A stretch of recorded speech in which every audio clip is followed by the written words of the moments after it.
retour sur ce plateau télé du CIAN où on va parler à présent des pôles de compétitivité. Et pour en parler avec nous, deux invités sur ce plateau. François Dorgeret, bonjour, merci beaucoup d'être avec nous. Vous Bonjour. êtes ingénieur projet innovant chez Aerospace Valley. Et juste en face de vous, Eric Descargues, bonjour, vous êtes directeur associé chez DocDoku. C'est ça, bonjour. Alors justement, vu qu'on est avec vous pour DocDoku, vous allez nous expliquer un petit peu la société, qu'est-ce que vous faites, depuis combien de temps ? Alors DocDoku, la mission de DocDoku, c'est d'aider les entreprises, les organisations à digitaliser leur métier.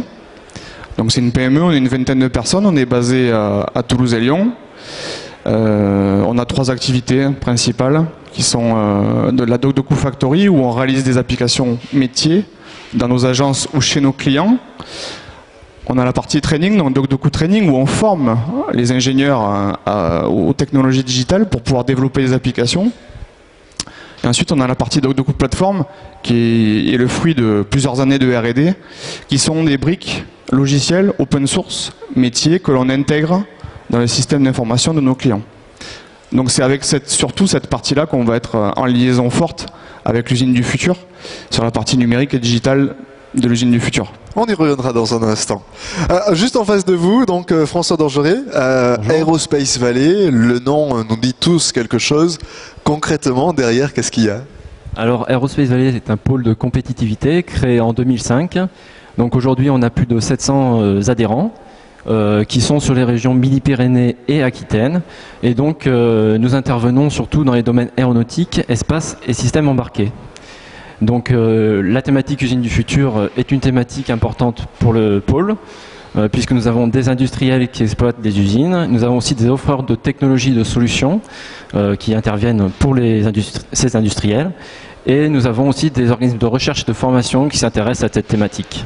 Alors, donc, naturellement, nous adressons ce sujet-là. Tant qu'on est sur cette notion d'usine du futur, on va passer le plus délicat de suite. Pour vous, François, l'usine du futur, qu'est-ce que c'est ?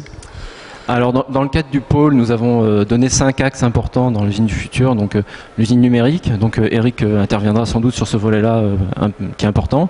L'usine connectée pilotée, donc les objets connectés et comment on gère l'usine. Ensuite, il y a l'usine donc intelligente, donc la partie plutôt robotique. Et bien sûr, deux volets importants, l'usine donc verte, donc le côté développement durable, et aussi l'usine donc humaine, donc la place de l'homme dans l'usine, le poste de travail. Voilà. Donc, ces sujets-là sont mis en évidence par le pôle. Voilà. Eric, de votre côté, chez DocDoku, vous avez une vision de l'usine du futur ? Soit évidemment numérisée, mais aussi qu'elle reste humaine, car on ne pourra pas remplacer toutes les opérations humaines dans cette usine. Effectivement, la dimension numérique digitale va apporter la bonne information au bon moment à l'agent, à la personne qui doit produire ou qui doit réaliser. Donc c'est ça qui est important, la bonne information au bon moment. Et aujourd'hui, il y a quand même beaucoup de choses à faire dans ce domaine-là.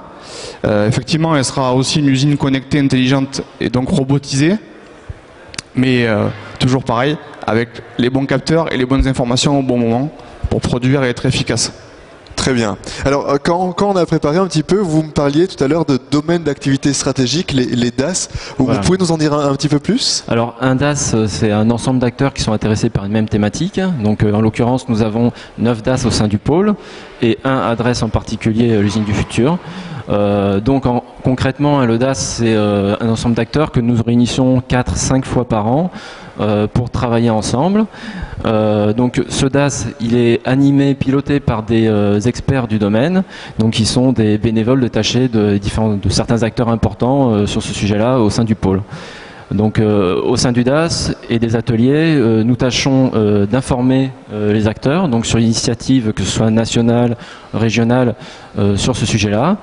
De aussi leur présenter les opportunités de financement qui peuvent exister, donc aussi à différents niveaux, jusqu'au niveau européen, et les informer sur les événements traitant d'usine du futur.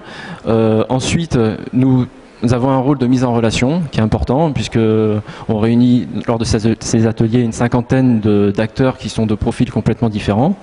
Et donc c'est intéressant qu'ils se connaissent et qu'ils échangent lors de ces ateliers.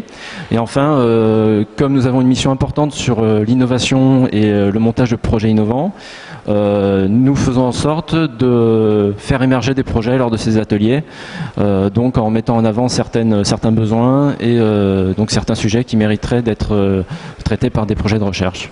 Voilà. Eric, vous intervenez dans ces cadres-là, vous en bénéficiez avec DocDoku? Oui, tout à fait. Donc on participe au DAS Usine du Futur.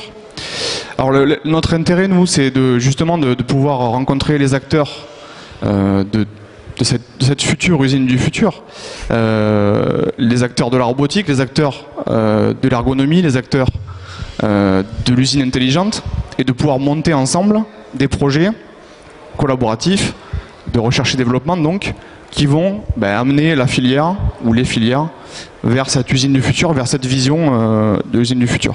Donc effectivement, là on va rencontrer des acteurs de tout type, aussi bien des grands comptes que des PME. Et c'est cette synergie, cette réflexion commune qui va peut-être faire émerger, qui fait d'ailleurs émerger des projets de recherche et développement qui sont ensuite mis en œuvre dans les PME et la filière aéronautique, mais aussi d'autres filières. C'est important, François, cette notion d'échange, de réseautage, si je peux le dire ainsi? Oui, c'est vraiment essentiel, et d'ailleurs c'est la raison d'être du pôle, puisque le pôle a comme objectif justement de faire des projets collaboratifs, donc qui réunissent à la fois des industriels, le monde de la recherche et le monde de la formation. Donc c'est vraiment important pour nous d'avoir des acteurs qui se rencontrent et qui se connaissent. Est-ce qu'il y a des appels à idées qui sont lancés, ou est-ce que, entre guillemets, Aerospace Valley décide les thématiques? Comment ça se passe? Alors en fait, effectivement, dans l'action d'émergence de projets, on essaye d'un peu d'innover nous-mêmes dans la forme de nos actions. Donc on a lancé début 2014 un appel à idées qui visait justement à avoir des propositions de projets innovants vraiment au stade d'idées et de les confronter à un jury industriel qui pouvait valider l'intérêt de ces solutions-là. Donc ça, c'est un type d'action qu'on mène et qui s'est généralisé dans d'autres sujets que l'usine du futur, afin de répondre soit à des appels à projets particuliers, soit parce qu'on a un manque de projets dans un domaine qu'on a identifié. Voilà. Nous avons d'autres actions d'émergence de projets. Nous travaillons actuellement avec la cantine, donc, qui est un espace vraiment travaillant sur les technologies numériques, afin de mettre en place un hackathon, donc qui serait Hack the Factory, donc qui traiterait vraiment de défis spécifiques à l'usine du futur, mais au-delà du monde aéronautique et spatial, de façon beaucoup plus transverse. Donc voilà, nous allons lancer de nouvelles actions avec des formats vraiment originaux, quoi. C'est des points qui sont intéressants quand on suit comme ça, le fait de pouvoir participer ou donner des idées et ne pas suivre forcément un programme préétabli. Oui, ce qui est intéressant, c'est effectivement, donc nous, on a une stratégie très orientée R&D et très orientée différenciation par l'innovation. Donc le fait de pouvoir partager ses idées, sa vision des choses avec d'autres acteurs permet quelque part de valider un petit peu nos axes de recherche et développement, déjà d'une part, puisque dans ces DAS, dans cette DAS d'usine du futur, sont là des partenaires, mais aussi des futurs utilisateurs, des futurs clients, j'ai envie de dire, n'ayons pas peur des mots, des solutions qui sont développées. Puisque n'oublions pas que les projets R&D sont là pour effectivement faire émerger de la recherche et développement, mais aussi derrière avoir des retombées économiques de création d'emplois et de valeur dans la région et puis dans la filière. Donc pensons aussi au marché de ces solutions, parce que la R&D c'est bien, mais il faut qu'il y ait un marché associé. Vous partagez ce regard justement à Aerospace Valley? Oui, tout à fait. Le volet marché, notamment, intérêt marché des projets est vraiment essentiel. Donc le pôle dans son R3 là, qui a débuté en 2013 et qui se poursuivra jusqu'à 2018 adresse vraiment cette problématique de bien faire comprendre l'importance de l'intérêt marché des projets. Et notamment dans l'appel à idées, nous avions justement cet aspect-là, ce jury d'industriels utilisateurs qui validait l'aspect marché, l'intérêt marché des projets.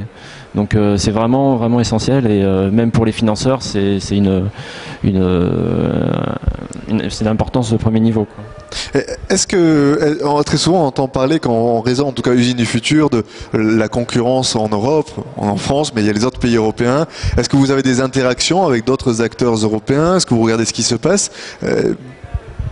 Alors, le pôle a adhéré récemment à un organisme qui s'appelle l'EFRA, qui est une agence européenne d'industriels qui a rédigé en particulier la feuille de route qui est utilisée pour les appels européens sur l'usine du futur. Donc justement, nous avons vocation, là, ça a été initié récemment, à nous impliquer beaucoup plus en amont sur ce sujet-là. Et donc, oui, effectivement, nous allons mettre en place de plus en plus d'interactions avec des acteurs européens sur ce sujet. Vers quoi on peut imaginer que vous allez maintenant continuer à réfléchir, proposer? Quelles pourraient être les innovations que vous pourriez suggérer ou apporter aux membres d'Aerospace Valley?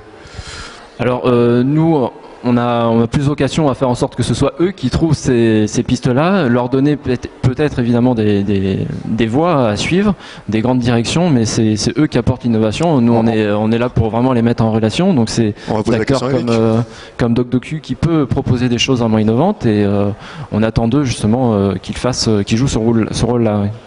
Alors justement, Eric, vous vous projetez déjà dans le futur? Il y a des thématiques, il y a des points qui vous accrochent en disant ça pourrait être intéressant d'aller vers ça ou vers ça? Alors il y a des sujets effectivement qui émergent, sur lesquels on sent qu'il y a un grand intérêt. Donc on va parler déjà de tout ce qui est réalité virtuelle et réalité augmentée. Donc moi je colle évidemment à mon domaine du numérique, du digital, qui vont me permettre d'apporter encore une fois, de superposer la réalité et de l'information venue par exemple du bureau d'études en situation sur une chaîne de production, qui vont me permettre par exemple à un opérateur de savoir que pour visser le boulon qui est là, il faut que sa clé namométrique soit réglée sur le 12e cran et non pas sur le 13e. Voilà. Ce genre de choses, aujourd'hui, il y a pas mal de projets de R&D qui sont lancés là-dessus. Et nous, on commence effectivement à travailler là-dessus aussi. On a des sujets aussi autour de tout ce qui va être les Google Glasses, où vous allez pouvoir superposer, par exemple, votre maquette numérique de l'avion, celle qui vient du bureau d'études, et la situation que vous observez devant vous dans la fabrication de l'avion. Voilà, donc là on est sur de la réalité augmentée. Après on peut parler de réalité virtuelle, où on va s'immerger dans une situation donnée, une vue de l'avion, un tronçon de l'avion. Je parle d'avion parce qu'on est dans l'aérospatial, mais et donc pouvoir virtualiser, simuler ce qui peut se passer. Ça peut être il peut y avoir des cas d'usage dans la formation, dans la maintenance, comment répéter une opération, comment montrer à un opérateur comment répéter une opération. Quoi de mieux que de la simuler et de l'anticiper. Voilà les sujets sur lesquels on peut travailler, où il y a beaucoup de choses à faire. Très bien, merci beaucoup en tout cas messieurs d'être venus sur notre plateau afin de nous parler un petit peu de cette vision. Merci bien.